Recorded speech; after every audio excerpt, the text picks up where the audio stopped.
Welcome back to the channel. My name is Steven. I'm a pharmacist and I own 52 units of real estate.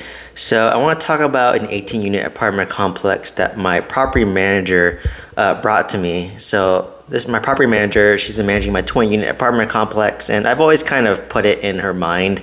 And I tell this to all my property managers that, hey, if you've come across a good deal that you're managing or that you hear about, like, please let me know. I'm interested to buy more real estate. So I always make it known that I'm trying to buy more real estate so they think of me first, right? That's the whole key thing. And property managers are a great source of off-market deals because, they're not just managing my 20 unit apartment complex. They're managing other owners and other properties. So they usually hear first if the owner wants to sell because they have to prepare. So my property manager, she said, hey, I have this owner. I've been managing his 18 unit apartment complex for about a few years now. And interestingly, it's 18 units. It's about 2 miles away from my 20 unit. So I know the area pretty well. It's actually in a better part of town than my area. There's more restaurants. There's less homeless there. It's kind of more in the popping area. It's more west versus my 20 unit. It's closer to the stadium. And that comes with pros and cons, right? The pros is that it's a great location. Cons is it's going to come with homeless people, right? And more transients and that type of nature, right? So, saw the deal. And why I love property managers bringing me the deals is because, number one, I don't have to pull arms and legs, doing a direct mailing campaign, which is a crapshoot, right? Like, I already know the seller is motivated to sell, obviously because they told their property manager, who's now reaching out to me. And it's a win for the property manager because they want to continue managing the property, right? Like, they want to continue getting that, 8% on the gross rents. And then also a lot of property managers are also real estate brokers themselves, so that they'll get kind of a double commission that you can negotiate. So they get commission from the seller as well as me as a buyer, but that's all negotiable, right? So she brought me the deal and I was like, okay, I got the address, did a quick search on Google Maps to see the outside, similar style. They're about 1960s, that brick build. So very similar to my property. But this one was more of like I don't know how to describe it. Like my 20 unit, you have individual doors, but this one you enter through like a few main doors, and from there you enter your unit. So it kind of feels more like I describe like a dorm style. But what's nice about that is there's less doors to paint, right? Like I have to paint 20 doors on my 20 unit, but this one you just paint the main like 4 to 5 doors into the building, right? And these were I think 2 buildings. So I'm gonna have 2 roofs to deal with.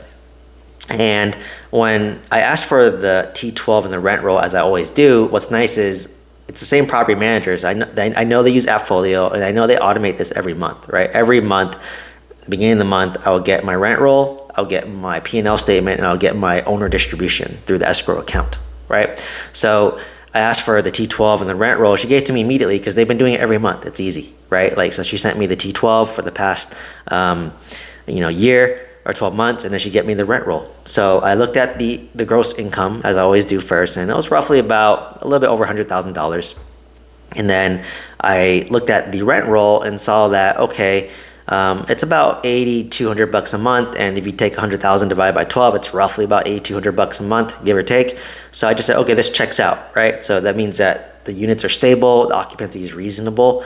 And I looked at the rents and I was like, okay, well, they're getting actually more rents in my 20 unit. And that actually surprised me because my 20 units, it's fully renovated, like for the most part. Like I have some units brand new, LVP flooring, some have new kitchen cabinets, resurfaced, retouched everything, new bathtubs. Like we did a lot of work for these units. And I'm getting about 500, now over time, the rents have organically raised. So about 500 to, some are close to 600 now, like the highest one might be like 600. But I'm looking at this property and I was like, okay, their lowest was 600 and their highest was like 750. And I just said out the gate, I was just like, okay, the rents are higher either because they're maybe 2-bedroom units or they are in a better location. And it turns out it was both, right? So found out that even though it's only 2 miles west of my property, it's in a nicer area, it's more secluded. It's actually an apartment where single family homes are. So I think it's more homeowners than renters. And it's, you're closer to restaurants and all of that. So, you'll be surprised what 2 miles can make the difference, right? So found out that half the units, about 9 are 2 bedroom and 9 are 1 bedroom, and most of them are not actually renovated like mine, right? Like they're gonna need some TLC.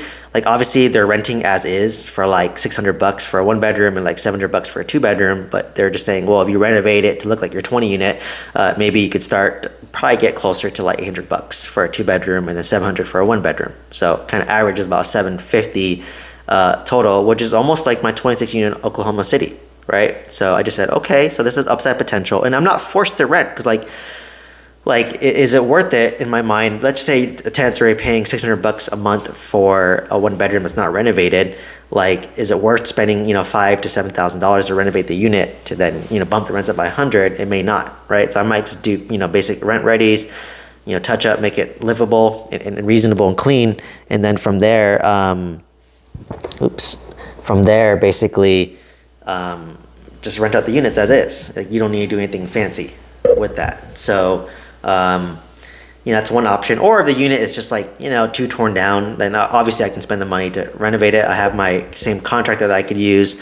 So it just gets easier, and that's kind of the economies of scale of doing this. So I just said, okay, so my high-end rent would be about $750 on average. Maybe current state, I'm getting $650 on average, let's just call it, and I don't have to do anything, right? And that has an advantage to it.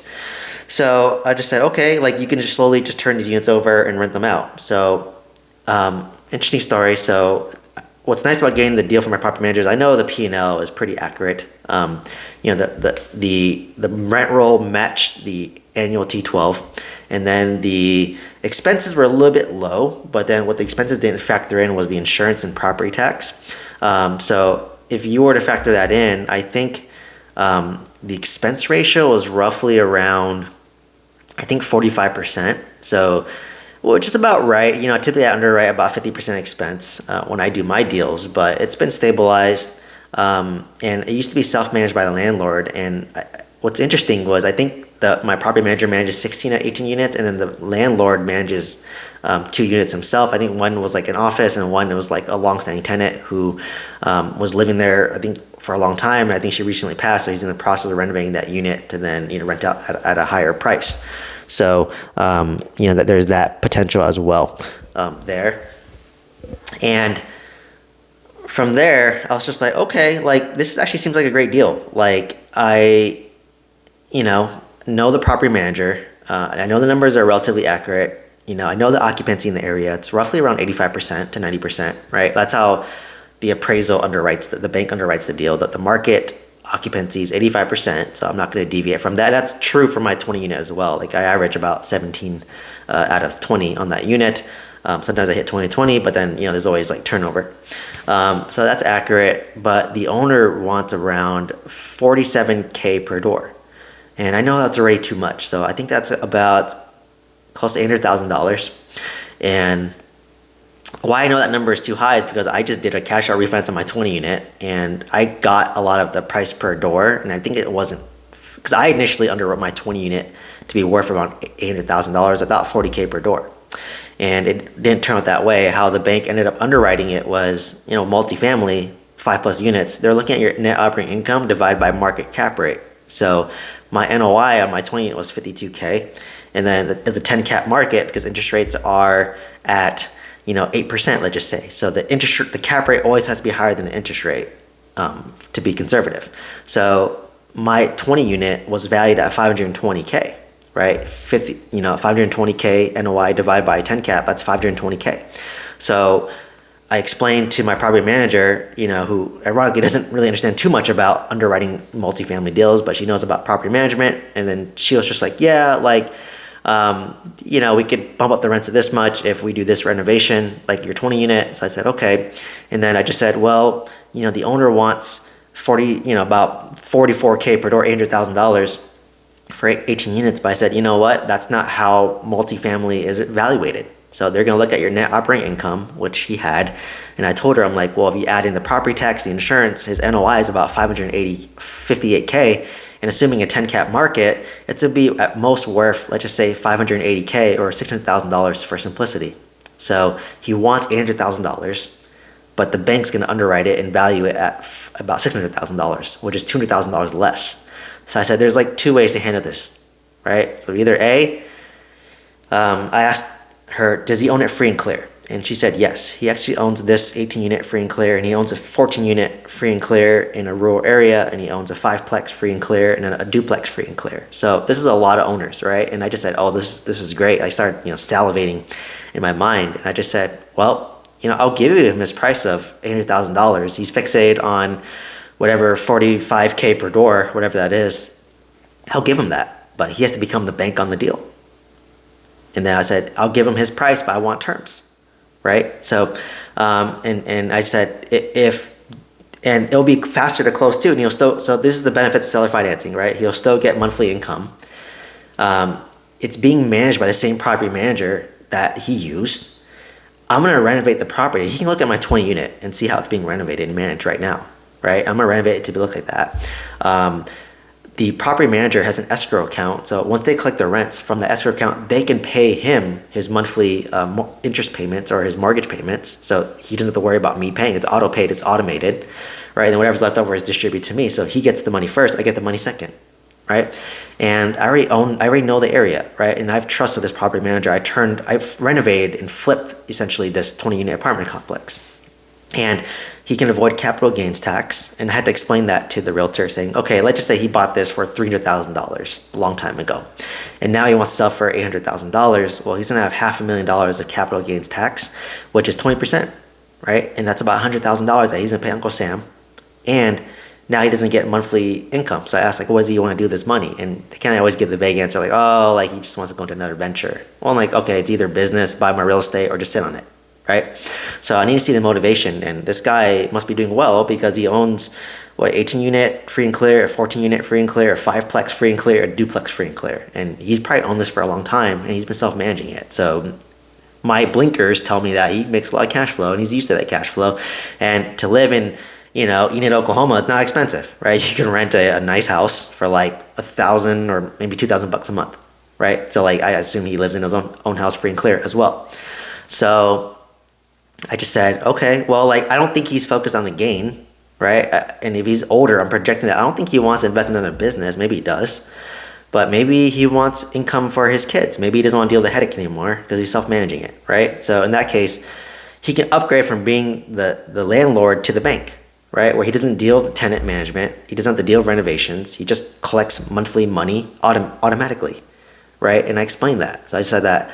So I can give him his price $800,000, but I want terms. And what are my terms? I'm probably going to do 10% down, and I'm probably going to spread out that 10% down payment over a few years because he pays the capital gains tax on the down payment that he gets as well as interest payments that I pay him, right? So if I'm paying him, and I underwrote this deal already, so and I'll break it down later, but I basically want my monthly loan payment to be roughly around $3,000 a month to make this deal make sense, right?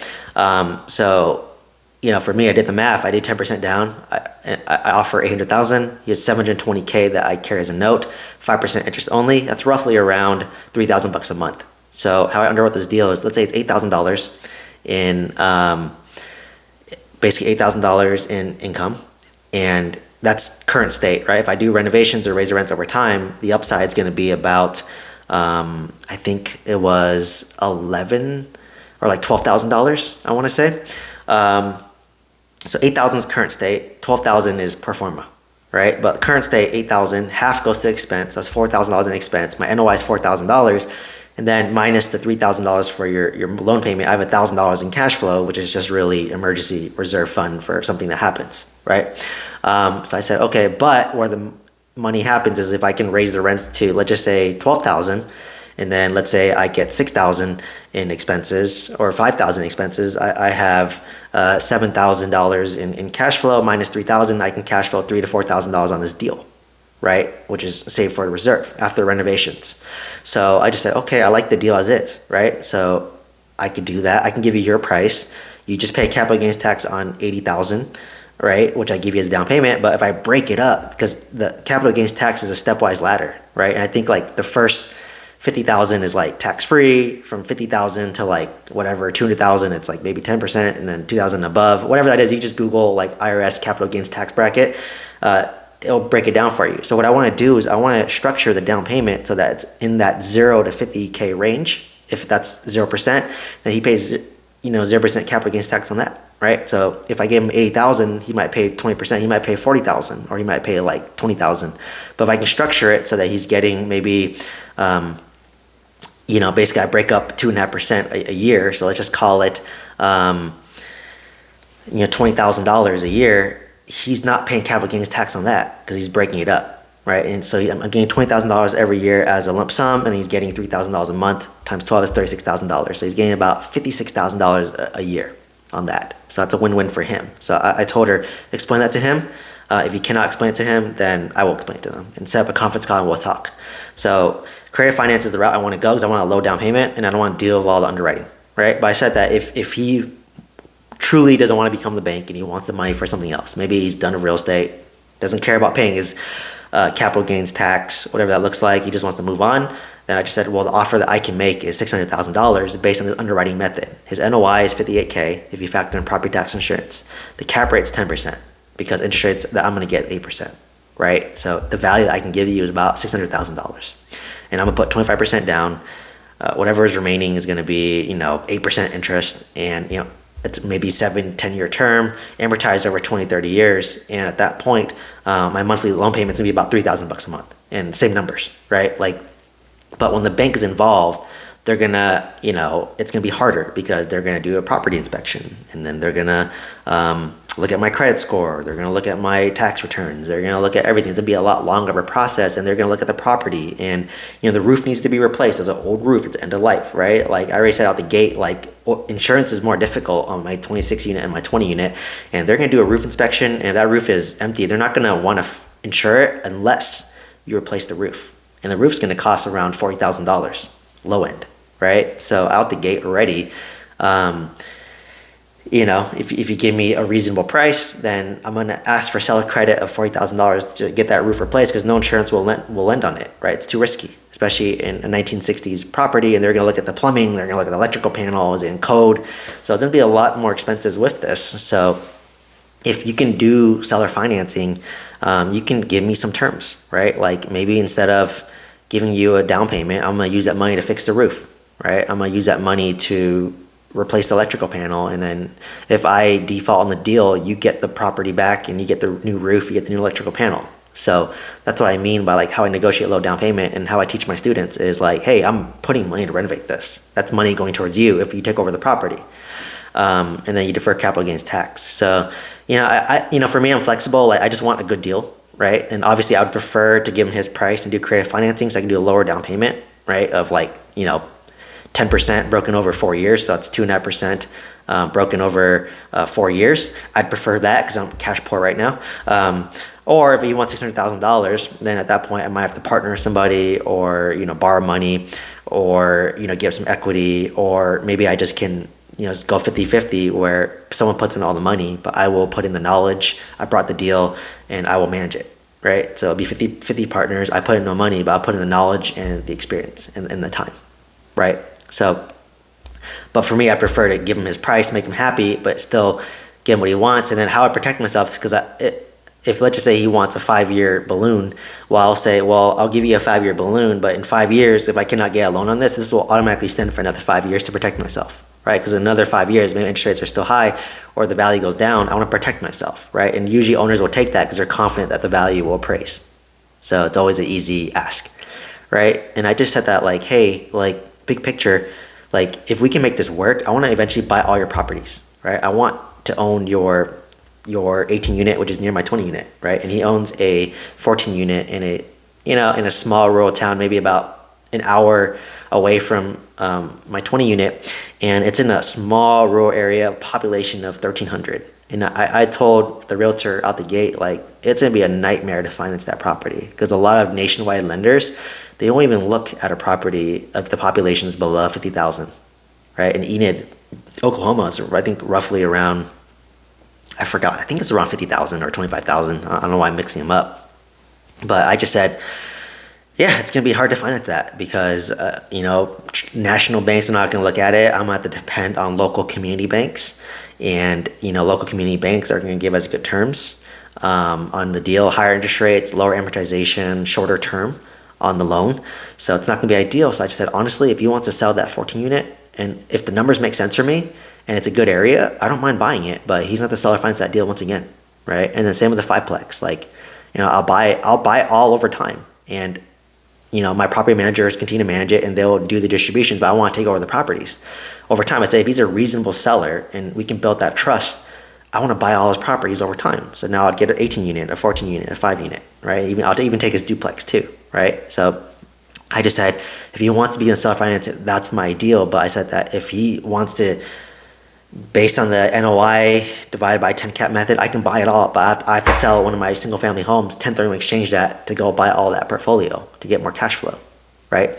So I just said that when I sell this to my realtor, my property manager / broker, it was way over her head. Like I just said, hey, you know what? Can you just set up a conference call with me, the seller, and then you can be there. You just can listen, but I can talk all the time and explain everything. And just said, I want him to make an informed decision. Like, if he wants to sell this with traditional bank financing, someone's gonna have to give a large down payment, but the valuation is not gonna be there because they're gonna look at the NOI divided by a 10 cap, right? They're not gonna look at like 40K per door or 44K per door. That's not possible. If you want 44K per door, I can give it to you, but you're gonna become the bank, right? Because I don't wanna be limited by the bank. So I'm gonna say $800,000, I'll give you seller finance, your price, seller finance, my terms. 10% down, spread over 4 years, 5% interest only, which is reasonable. Or if you want traditional bank, I can only offer $600,000, right? So, that's a $200,000 price cut and it's gonna probably piss off the owner, but I wanna explain why. So, like I said, if he wants money to give money for his kids, his grandchildren, like he wants to become the bank, you wanna upgrade to become the bank. So, I'm hoping I can talk to the owner directly to build trust. I can give my property manager her commission. I don't care if it's a good deal. Right, I'll give it to her and I'll just pay that over time too. If I have to give her, 2% commission on the deal, then I can say, hey, can I spread that out over the next year? Right, so if it sells for $800,000, she gets 2%. That's $16,000. Can I just pay that over the next year, right, or the next 16 months? I'll give you $1,000 a month for the next 16 months, right? I'd rather do that. So, just that's why I told her, and she was like, wow, I didn't realize it was that complicated, right? And I just said, yeah, like financing is the hardest part, right? Like, in order to make these deals work, I have to go to a local community bank, and local community banks, they're afraid right now too because interest rates are so volatile, right? 1 month it goes up, 1 month it goes down, and they're harder on the deal, and maybe they don't want too much multifamily real estate. So I just said that there may be just to get my 20 unit finance, I reached out to 20 different lenders, and it was hard. And I finally convinced BMO to lend on it because I have a 26 unit with them, but I'm maxed out with them now. They're not going to give me another loan. So I said that I have to work with these local community banks who are more challenging. They're going to have higher and more stringent underwriting requirements, right? So that's the downside of local community banks. They're going to evaluate lower because they have more strict underwriting criteria. Like they might do 11 cap, right? And the value's going to go lower. So I said that if you become the bank, you can get your price. But if you want me to use a bank, my options are limited, right? And by all means, I'll try using a bank. But like I said, I already know it's going to be hard. Their underwriting criteria is going to be difficult. And if he has lenders that he recommends, I'll go through them and provide the feedback back, right? So the point is to be transparent, educational, and explain the options. And if he's okay with $600,000, I'm fine buying it. I just want to get a decent deal that cash flows, but I'm going to have to go through a bank. It's going to be harder. And then he might end up seller financing to me anyways, right? And like I said, isn't it enticing why pay the bank $3,000 a month? I can pay you $3,000 a month, right? And that's for your 18 unit. I can take over your 20 unit, your 14 unit, and maybe you're getting another whatever, $2,000 a month on top of that. So that's $5,000 a month in passive income that you do nothing, and that's enough to live in Oklahoma. So, waiting, my realtor my property manager was so confused. She's like, can you just type that all up in the email, send it to me, and I'll talk to him. And I sent that up, and I know she's gonna be confused, but I'm trying to set up a call with that so I can take down this deal, right? I was even telling my fiance, I'm like, dude, you have money right now, I don't, you should take down the deal, right? Or maybe I'm forced to sell some of my stocks to go buy this deal because I want to make this work, right? So I really, really hope, fingers crossed, that he wants seller financing, but I know I have to talk to him to build trust because right now I'm a complete stranger. But by having my property manager, who's both our property managers, service us, she can transfer the trust that she's built with him over to me, and then that he'll have more trust in me because I also use her, right? So she's transferring the trust to me so that she knows that, hey, she's gonna pay you your monthly $3,000 a month through the escrow account. I'm not paying you. It's going to go through the escrow account. So you get the money first, I get the money second, right? So if I lose money that month, he gets paid first, and then I have to put in money into the account. So I'm hoping this seems like a perfect storm that's happening, and why I always love to throw it out there. Like, I've owned apartments for 3 years now, and this is the first time I was brought a deal by my property manager, right? And, it's a win for her. She gets commission. It's a win for the property management company because they still retain the client. It's a win for me because I get low down payment. That cash flow is an upside, and I already know the area. I already know how it's going to be managed. It's a win for the seller because he minimizes capital gains tax and he gets his monthly income still. So, I'll keep you guys posted. So if you're looking to buy deals like this and you want some guidance, check out the mentorship program down below. If you want to join a community of like-minded individuals buying multifamily real estate, check out my school community. Otherwise, let me know what comments or questions you have. Love to answer your questions. Please like, comment, subscribe. Hope to see you next one. Thank you so much.